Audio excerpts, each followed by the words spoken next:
All right, so we're getting set for a new album, Future Past, on the 22nd from Duran Duran. Founding member Nick Rhodes is with me. Nick, thank you so much for taking the time. I know you guys have been so busy lately. Oh, it's my pleasure. And I wore a blazer just for you, although it pales in comparison to some of the outfits in your closet. Very, very, very smart. Gentlemen should have a good shoulder pad and a good jib to their suit. And I also love the fact that you said you don't own a pair of jeans. I find that hard to believe for anybody but you. Has fashion always been something, even pre the band? Because you always look incredible. Oh, well, that's very kind of you. But yes, I have always liked fashion, or style, really. And I think that everybody can make an effort, and whether that's jeans and a t-shirt, I don't mind at all. Of course, I wear t-shirts, and I do have some black trousers, but they're not denim and they're not really jeans. But I just have always felt one should make an effort about one's appearance. It says a lot in the world. Well, and it also, it sets up well for the next question, because you strike me, and not just you personally, but Duran Duran has always struck me as the type of group that leaves no stone uncovered. There is no detail that is left unnoticed. And this record feels very much like that to me. I mean, obviously it's the 40th anniversary. I think about the title, which, and it could just be fan perception. I don't know if it was something that you guys decided upon when coming upon the record's title, but when I think about Future Past, it feels almost like a love letter to the last 40 years.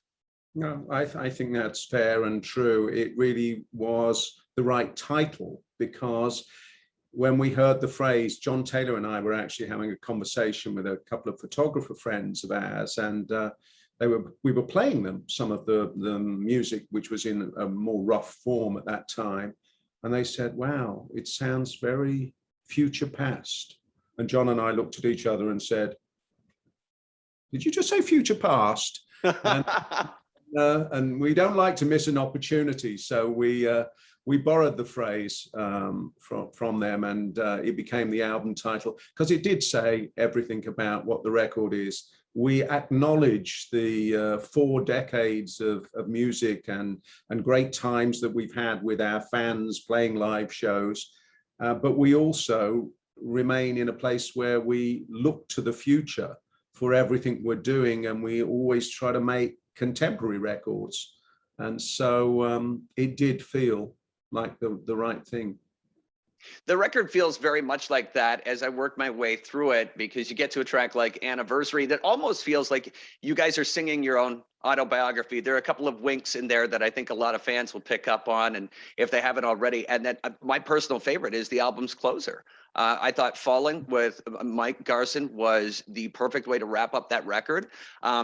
It almost feels like a cliffhanger track to me, where it's, like I said, we work past that record and talk about everything that we shared over the last 4 decades, and it's kind of leaving that book open-ended, almost like the last chapter is left to be written. I thought it was a wonderful piece. Oh, that's great. I think it's a standout piece on the album. It was an absolute thrill to us to work with Mike Garson, David Bowie's longtime pianist. We grew up listening to the Bowie albums, and we were all completely besotted with Aladdin Sane in particular, which features Mike Garson very heavily. And so John had met Mike, and I said, "Well, did you ask him to play on the album?" And John said, "Well, no, I didn't, but I guess I shouldn't I?" I said, "Absolutely." And so we asked, and he very kindly agreed. And our remit to him was just give us your sound, give us what you played on Aladdin Sane and Lady Grinning Soul, one of our favorite tracks on that album, something like that. And what he delivered was so exquisite. We were almost speechless when we listened to it.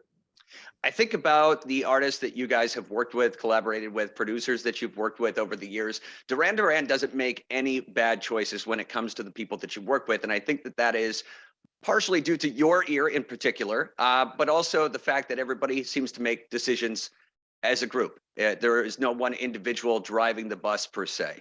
And I think it's important. Now, you're right. I mean, the decisions we make, we take very, very carefully, and we consider everything about them. Of course, different members of the band or different people around us will make suggestions, and then we have to all agree, otherwise it doesn't really work. But we tend to make decisions with collaborators that are a bit more unexpected generally. You know, for example, on the track Hammerhead, we knew we wanted another female voice, but Simon had said, you know, I'd really like that sound of female London rap.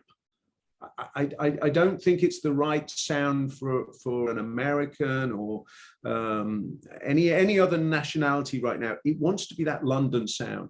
And we zeroed in on this very young artist called Ivorian Doll, who is fabulous and brought this glowing energy into the studio.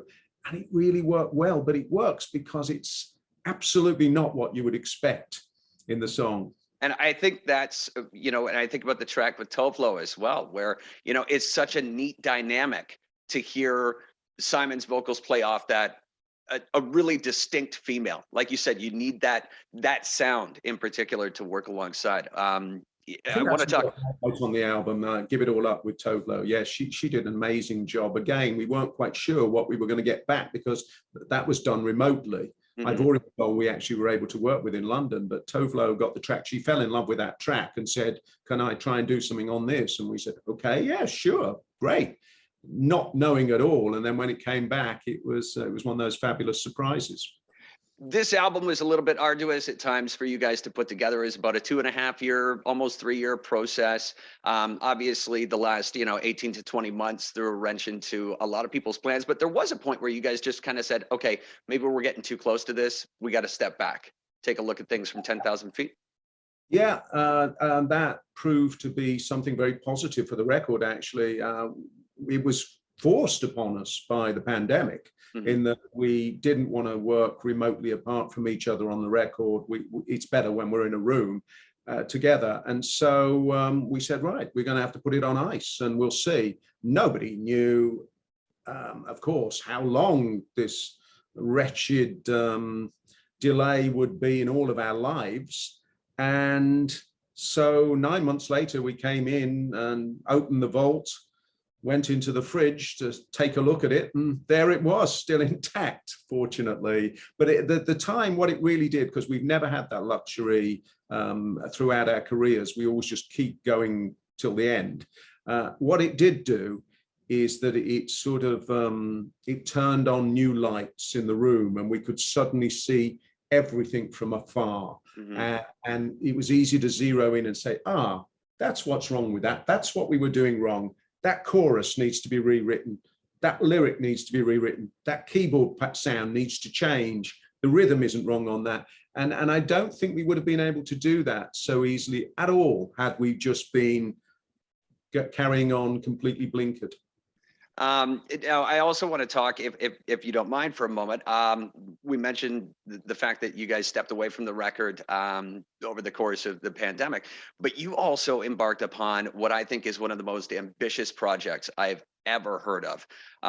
Astronomy had 52 tracks, 4 different records, 1 dropping with each equinox and solstice. We've seen 3 already, which are all completely different and dynamic. I know that that you were this collaboration with Wendy, like you were producing one of her albums and then you guys just decided to kind of continue working.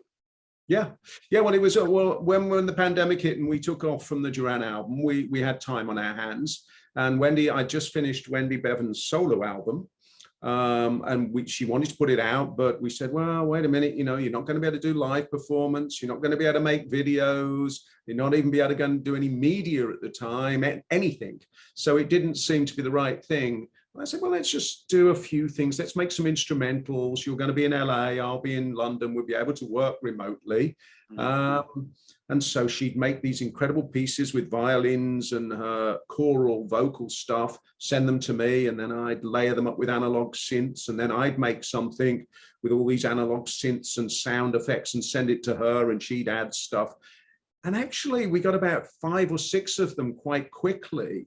And I said, I think this is something else. This this is a bigger project. And I hadn't anticipated in any way that we were going to have, you know, a year of pandemic to work. But I said, let's keep making these. And we decided to base it on the universe.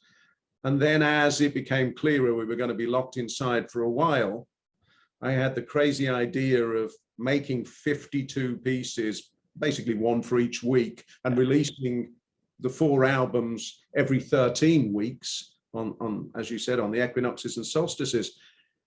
And I don't know why I took on so much at all, but it kept me focused through the period. I think Wendy was a little puzzled as to why I want to do so much, but she was a real trooper, and she made some beautiful pieces with me. And yeah, I think probably at the moment it seems to be the most ambitious musical project that anyone took on through that period, and I'm really proud of it. I'm going to have to scramble to get the 4th one ready before the final date in December, but the tracks are basically there. I wanted to talk to you just briefly about the new James Bond film. Obviously, we talk about the pandemic. We talk about all the delays. Daniel Craig's swan song as 007. We go back to 85, A View to a Kill, the first and only Bond theme that has ever hit #1. Obviously, it doesn't need to be, you know, discussed what that meant to you guys. But is there, outside of A View to a Kill, is there a favorite of yours when you think about Bond themes? Because I know how big that was. Well, before obviously the Shirley Bassey ones are my favorite. The Diamonds Are Forever and Goldfinger are both spectacular. But there's quite a lot of them that I like, but I haven't liked one enormously for quite a lot of years. I love the Billie Eilish one. Yeah, I think it's really, really beautiful, understated, completely Bond, and unexpected. And I would expect her to do something good, because I think she's a clever artist. But I really, when I first heard it, I thought, oh, great! This is more what Bond should sound like to me. So yeah, I think hers is the best for a long, long, long time. Obviously, it goes without saying there's going to be a tour behind this record. Plans to come to Canada. Obviously, I've heard you mention before that some US dates were on the agenda, but. Well, if US dates are on the agenda, Canada's on the agenda for me, for sure. We've always had a great time in Canada. You know, the people, the places, it's always fun. I think Canadian humor is very close to British humor too. So we always have a lot of fun there. And yes, of course, it'll be on our agenda. Absolutely. We're just all hoping that the world stays positive and keeps moving in this direction. And then we'll be seeing you next year. Sounds brilliant. Nick Rhodes from Duran Duran, thank you so much. The record is out on the 22nd. Again, check it out, Future Past. Available now. Pre-order it at duranduran.com. Thank you again for the time. Thank you. Take care.